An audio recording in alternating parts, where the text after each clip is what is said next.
Hello বন্ধুরা, আজ আমি তোমাদের স্টক মার্কেট কী এবং কেন সবাইকে করা উচিত এবং আমি স্টক মার্কেট থেকে কত টাকা কামাই করি সেটা দেখাবো। শেয়ার মার্কেট কী? শেয়ার মার্কেট হচ্ছে যখন আপনি কোনো কোম্পানির শেয়ার কিনে রাখেন তখন সেই কোম্পানির ছোট অংশীদার বা মালিক হয়ে যান। কোম্পানি যত ভালো কাজ করবে এবং লাভ করবে আপনার কেনা শেয়ারের দাম তত বাড়বে, আর সেটিই হলো আপনার প্রফিট।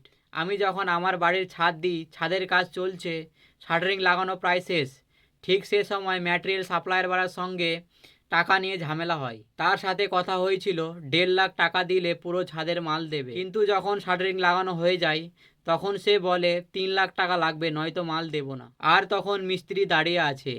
তখন শাটারিং খোলা মানেই ছিল বিশাল একটা মান সম্মানের ব্যাপার। এই চরম বিপদে আমার ছাতা হয়ে দাঁড়ালো স্টক মার্কেট। 2020 সালে জোম্যাটো শেয়ারের দাম ছিল মাত্র 34 টাকা। তখন আমি কিছু শেয়ার কিনে রাখি। সেই বিপদের মুহূর্তে আমি আমার শেয়ার সেল করি।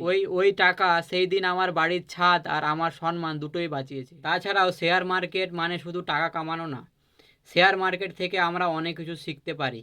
যেমন বড় বড় কোম্পানি কিভাবে কাজ করে, ব্যালেন্স শিট কাকে বলে, আরও অনেক কিছু। শেয়ার মার্কেট সম্পর্কে কোনো প্রশ্ন থাকলে কমেন্টে জানাবেন। বা শেয়ার মার্কেট সম্বন্ধে ভিডিও পাওয়ার জন্যে আমাকে ফলো করে নিন।